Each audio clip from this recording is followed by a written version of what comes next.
오늘은 히브리어 알파벳 공부 세 번째 시간이죠. 우리 첫 번째, 두 번째 배웠던 거 한번 살펴볼게요. 자, 우리 10번째까지 한번 쭉 한번 읽어봅시다. 시작. 알렛, 벳, 기메, 달렛, 해, 밥, 자인, 헷, 벳, 요드. 자, 오늘은 이제 11번째 살펴볼 텐데, 우리 한번 쓰는 거 한번 보면서 해보세요. 오늘은 11번째 단어가 뭐죠? 카프예요, 카프. 뭐라고요? 카프. 자, 카프는 이렇게 씁니다. 카프. 자, 읽어보세요. 카프. 이렇게 돼요. 쭉 연결해요. 한 번에. 자, 카프. 자, 다시 한 번 더. 이게 뭐라고요?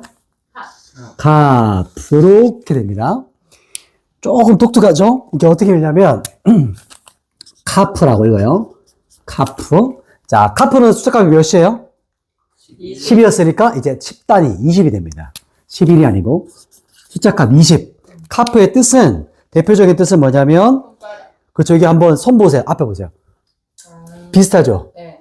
이게 이제 손바닥이라는 뜻이에요. 그래서 요드가 손이었다면, 이거는 카프는 손바닥이라는 뜻을 가지고 있어요. 조금 더 구체적이죠. 그래서 어떤 뜻이라고요? 손바닥이라는 뜻을 가지고 있습니다. 카프.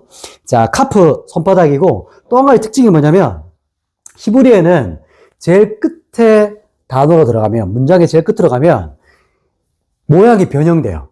자, 카프가 이 모양이었잖아요. 어떻게 변형되냐면, 자, 요 카프가 이렇게 됩니다. 카프가 여기다 적을까요? 여기다 적으면 되겠다. 카프가 요 모양에서 원래는 내려와야 되잖아요. 이렇게 꺾여야 되잖아요. 꺾이지 않고 그대로 내려갑니다. 이렇게 됩니다. 자, 예를 들면 이런 거예요. 여기 네 글자가 있었죠. 근데 요 밑에 줄이 있죠. 이렇게. 여기까지가 줄이에요. 글자에. 줄이에요.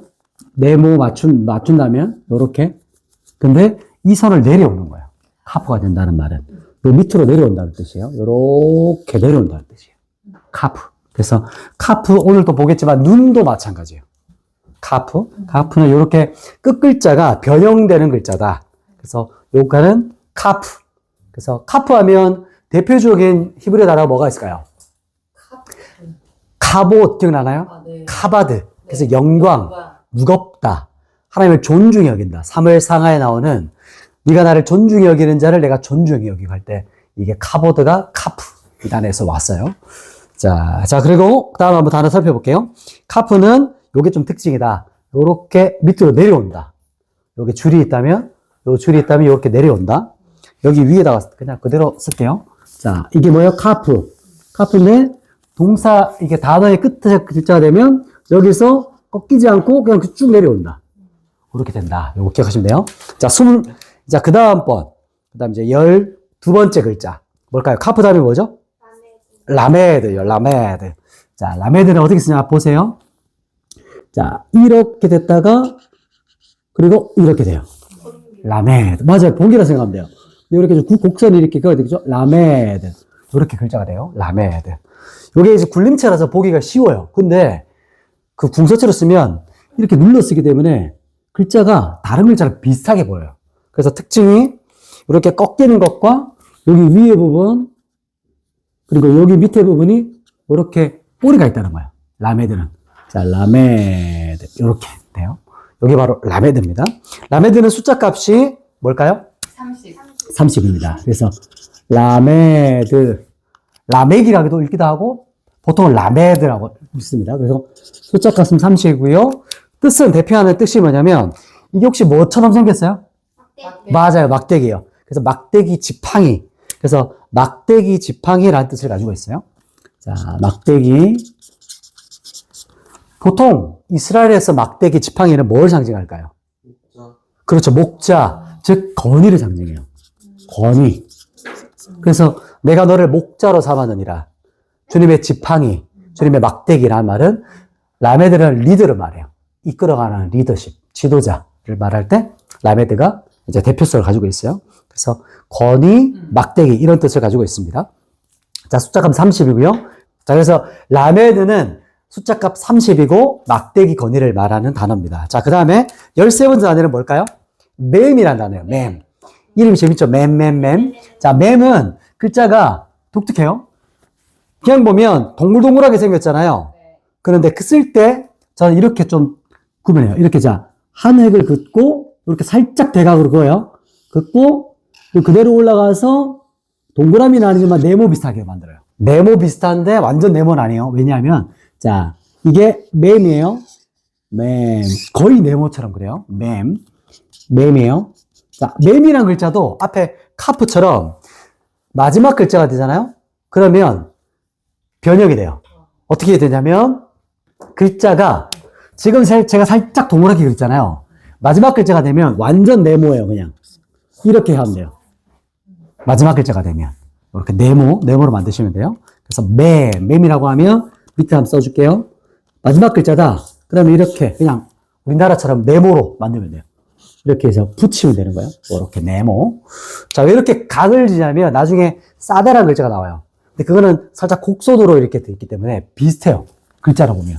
그럼 뭐 어떻게 구분하냐? 사메드는 이렇게 곡선이 있지만 맴의 마지막 글자는 이렇게 각이 있다. 그리고 이 부분. 제가 그릴 때 이렇게 내렸잖아요.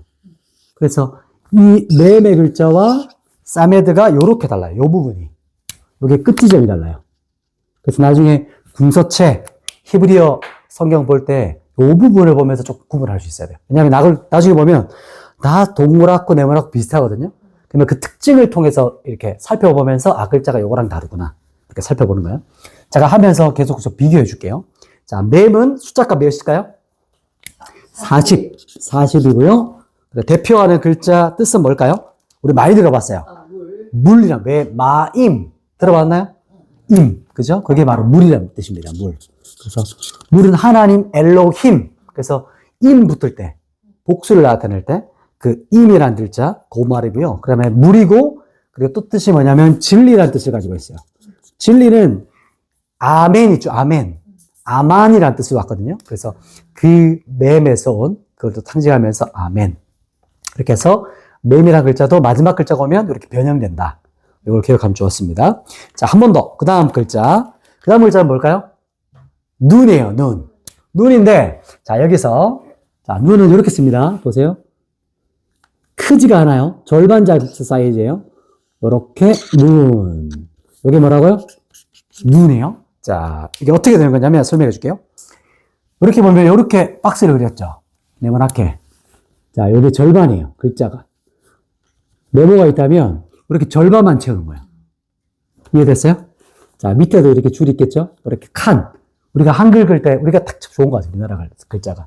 이렇게 한 칸 전체를 키우는데 히브리의 눈은 이렇게 절반만 채워요. 그럼 얘를 왜 이렇게 구분시키냐면 뭐가 비슷할까요? 카프. 히브리를 보면 우리가 지금 이 사이즈 차이가 있어서 하지만 그렇게 보면 이거랑 이거랑 구분하기 어려워요. 근데 카프랑 눈이랑 구분할 때 얘는 좀 길쭉하고 요게 이 길이가 길쭉하고요. 눈은 요 길이가 좀 짧아요. 이렇게 해서 눈과 카프를 구분하는 거예요. 글자를. 자, 그리고 눈은 또 특징이 뭐냐면 글자 마지막에 오면 또 변형이 일어나요. 어떻게 변형이 일어날까요? 맞아요. 똑같아요. 얘가 이렇게 쭉 내려왔죠. 눈도 이렇게 와서 꺾이지 않고 쭉 내려와요. 요 밑으로 내려가는 거예요. 글자가. 이게 바로 눈의 특징입니다. 숫자값 몇이죠? 50이고요. 그 다음에 뜻은 어떤 뜻을 가지고 있을까요? 눈이지만 그 아니고 물고기라는 대표적인 글자를 가지고 있고요. 그 다음에 신실함이란 뜻을 또 대표하고 있어요. 그래서 눈, 이렇게 참 특이한 게 글자예요. 자, 오늘 마지막 글자. 자, 그 다음 글자는 뭘까요? 사메크예요. 사메크. 자, 사메크는 한 획으로 긋습니다. 한 획인데 잘 보셔야 돼요. 자, 요렇게. 자, 여기 있어요. 이렇게 갔다가 요렇게 가요. 헷갈리기 수 있겠죠? 요거라. 너무 비슷해요. 근데 쓰는 느낌이 다른 거예요. 얘는 왔다가 다시 올라가서 네모나게 그리고 얘는 이렇게 네모는 아니지만 요렇게 싹 매듭을 지어요. 여기서. 요게 사메크가 느낌이 다른 거예요. 여기서 붙어요. 그래서 여기서 매듭 지어지는 느낌이 있다. 그래서 요게 사메크라고 읽고요. 사메크 숫자 값으로는 몇일까요? 60. 그렇죠. 60이라고 하고요. 그 다음에 뜻은요. 대표적인 뜻은 뭘까요? 의지하다. 맞아요. 의지하다. 그 다음에 이게 둘러싸다라는 것도 있어요. 보호하시다. 하나님께서 사맥하신다. 이렇게 기억하면 돼요. 그래서 둘러싸다. 자, 뭐라고요? 둘러싸다. 이게 어떤 글자냐면 글자 자체도 그런 느낌이 있죠. 이렇게 울타리 치시는 거예요. 그래서 하나님께서 그 욥을 하나님께서 울타리 쳐 주시는 거. 하나님께서 보호하신다고 할 때 그게 요 싸맥이라는 단어에서 왔어요. 이런 느낌. 하나님께서 쫙 이렇게 울타리 쳐 주시는 거예요. 보호해 주시는. 그래서 우리, 양의 우리 같은 느낌. 이렇게 싸맥이라는 단어입니다. 자, 한번 우리 앞으로 볼까요? 오늘 배웠던 거 카프. 카프는 손바닥. 이렇게 손바닥이다. 하나님의 손바닥이 이렇게 나를 덮고 계신다. 그 키파 있죠. 그런 모습처럼 덮고 계시는 거. 하나님께서 하나님의 손바닥 덮다. 카프. 근데 이거는 마지막 글자로 올 때 변형이 일어난다. 변형은 보통 이렇게 끝으로 내려오거나 네모나게 돼요. 더 밑으로 내려오는 거야. 글자 원래 순서보다. 자, 그 다음에 라멕. 라멕은 막대기, 건이, 리더, 목자를 상징해요. 그 다음 맴은 마인, 물이고, 그래서 여기도 이렇게 네모나게 그리지만 실제 마지막에 올 때 완전 각을 지으면서 네모나게 한다. 자, 그리고 그 다음에 눈이라는 글자는 절반만 채워요. 오른쪽에 절반만. 그리고 절반만 하는데 이것도 마지막에 오면 이렇게 쭉 내려놔요. 그래서 여기가 문단의 끝입니다라는 걸 상징해 주는 거예요. 글자에서. 글자에서부터 여기가 문장의 끝이에요. 이렇게 알려주는 거예요. 이 마지막 글자는. 그 다음, 싸맥. 이렇게 싸맸다. 이렇게 생각하시면 돼요. 이렇게 싸맸습니다. 이렇게 기억하시면 좋아요. 자, 뭐, 알렙부터 한번 잠깐 읽어볼까요? 시작. 알렙, 벳, 김메, 달렛, 해, 밥, 자인, 헤트, 테트, 요드, 갑, 라멕, 맴, 는, 싸맥. 오늘 여기까지 살펴봤습니다.